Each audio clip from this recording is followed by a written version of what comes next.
Irmãos e irmãs, ao olharmos nesta noite o exemplo de Santa Rita, também recordemos do que diz a nossa primeira leitura. O que devo fazer para ser salvo? E aquilo que escutamos nos diz: crê, tenhais fé. Mas o que significa, no fundo, ter fé? Ter fé é só um ato da nossa vontade? Não, mas também envolve a nossa vontade. Ter fé envolve querer a graça. Deus nos dá o seu amor e a sua bondade, e a nossa vontade e o amor do Senhor se juntam. E acontece em nós um processo que a gente chama de conversão. E por isso é importante sempre rezar: Senhor, aumentai a minha fé. Mas se formos olhar isso dentro da missão da mãe, da missão do pai, na vida de Santa Rita, lembremos como é que foi a relação de Santa Rita e os seus filhos. Sabemos que foi uma relação difícil, mas qual era a primeira preocupação de Santa Rita? Que os seus filhos fossem para o céu, que os seus filhos não fizessem o mal e que os seus filhos não destruíssem a si mesmos pelo pecado. E o que aprendemos então com o exemplo de Rita, mesmo na situação difícil em que viveu? Aprendemos qual é a preocupação essencial de um pai e de uma mãe. Qual deveria ser, então, a nossa principal preocupação? Eu, como pai espiritual, talvez, né? Mas quem é pai e quem é mãe biológico, né? Que os seus filhos cresçam na fé, que os seus filhos sejam santos, que os seus filhos vão para o céu. E às vezes nós nos perdemos neste processo. Às vezes pensamos coisas que podem parecer boas. Queremos boa educação, queremos um bom emprego, queremos que não passe dificuldades. E isso está bem. Mas isso é só o começo. É possível ter tudo isso se não tem fé? Vale de alguma coisa ter todo o bem, toda a faculdade, todos os pós-doc, todos os MBA e a alma arder? Não sei se vale. O que para nós então é uma preocupação, para nós precisa ser uma preocupação levar os outros para o céu. E aqui dentro da família, nós vemos que essa precisa sim ser uma preocupação.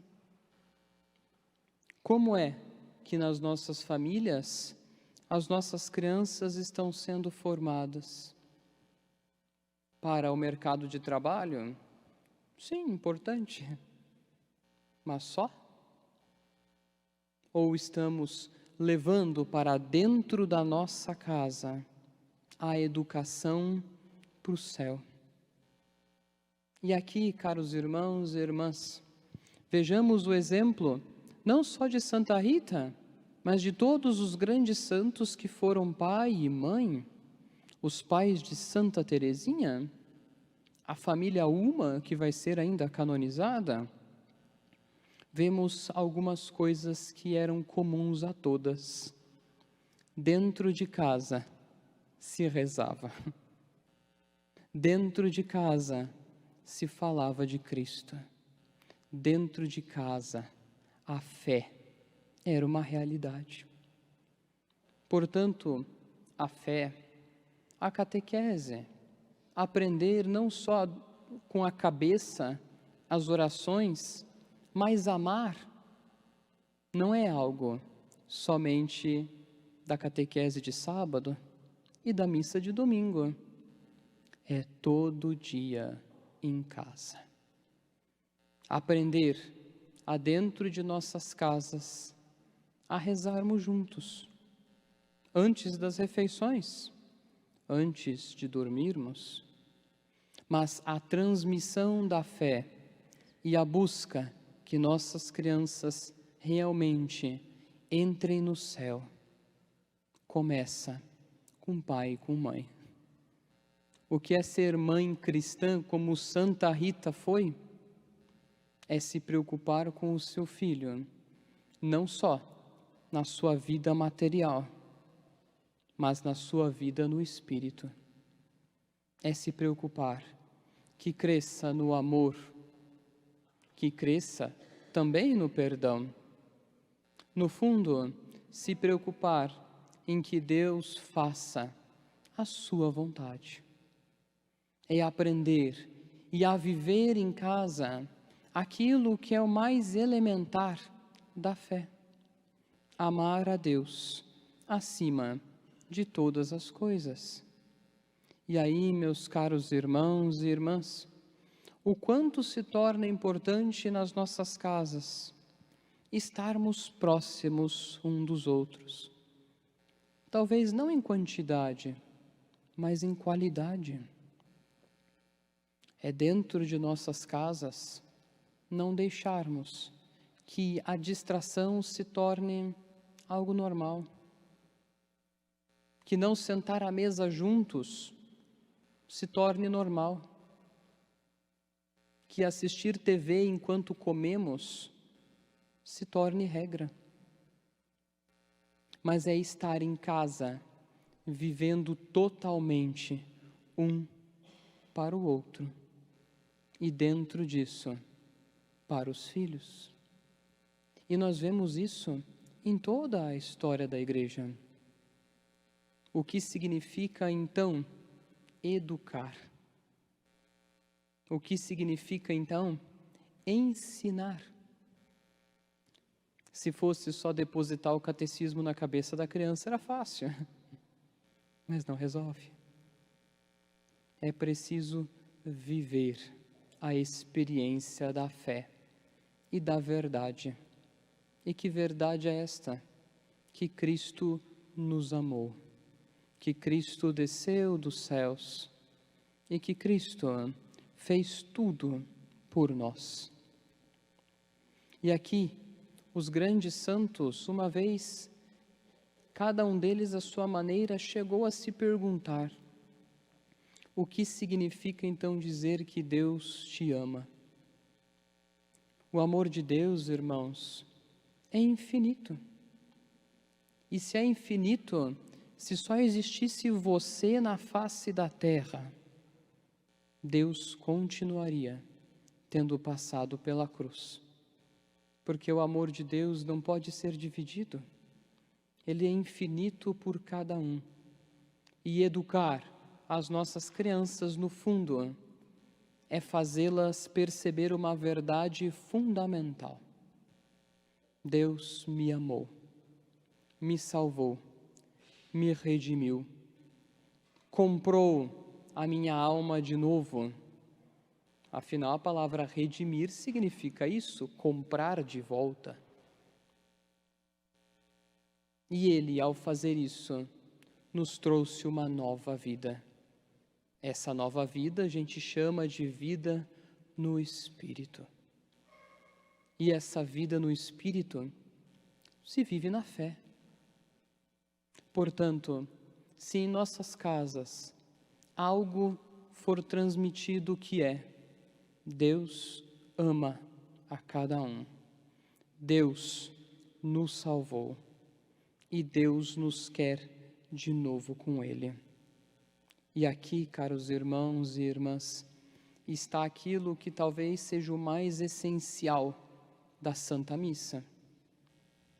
Na Santa Missa existe algo que nós chamamos de o sublime diálogo.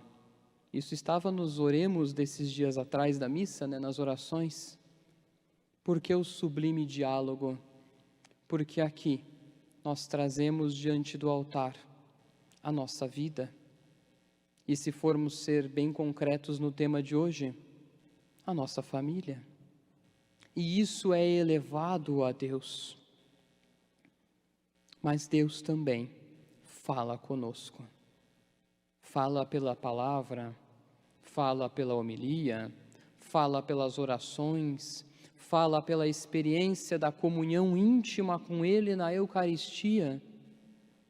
E aí acontece um sublime diálogo entre eu e Deus, em que eu levo o meu coração a Ele e Ele a nós. E aí, meus caros irmãos, nas nossas casas, algumas coisas precisam ser essenciais. O amor a Deus, a prática do amor a Deus, a oração e o amor aos sacramentos, o amor à missa, o amor à leitura da palavra juntos, o amor a Nossa Senhora, o amor àquilo que é sagrado. Porque se cultivarmos o amor a Deus dentro de nossas casas, dentro de nossas famílias e principalmente na educação de nossas crianças, o mundo pode ensinar o que quiser. O mundo pode vir com qualquer ideia, mas se estivermos formados no amor de Cristo, acontecerá, como diz São Paulo: quem nos separará do amor de Cristo? Espada, tribulação, cruz, naufrágio, nada nos separará do amor de Deus. E aqui, você pode lembrar de qualquer santo de sua devoção. Algo os separou do amor de Cristo? A perseguição, o martírio, o escárnio, a incompreensão? Nada os separou de Deus. E nós somos chamados à mesma coisa. E quando devemos começar? Quando devemos dar o passo? E aqui tem uma história que eu estava vendo hoje de Santo Expedito, que eu não me recordava, né? Santo Expedito estava naquele processo, né, de se converter, e vai e não vai na igreja, não vai na igreja, reza, não reza, estuda, não estuda. Num processo em que ele não sabe se vai ou se fica. E o diabo, na forma de um corvo, começa a grajar atrás dele. Cras, cras, que significa amanhã. Amanhã. Amanhã você reza. Amanhã você vai na missa. Amanhã você se confessa. Amanhã você faz outra coisa. E Santo Expedito pisou no corvo e disse: ó dia, hoje. A decisão por Deus é hoje. Não é amanhã. Não é depois de amanhã. É hoje. Então, que seguindo o exemplo de nossa tão querida Santa Rita, que tantas dificuldades passou, que tantos estados de vida teve, mas em todos eles sempre disse: hoje, hoje ser santo.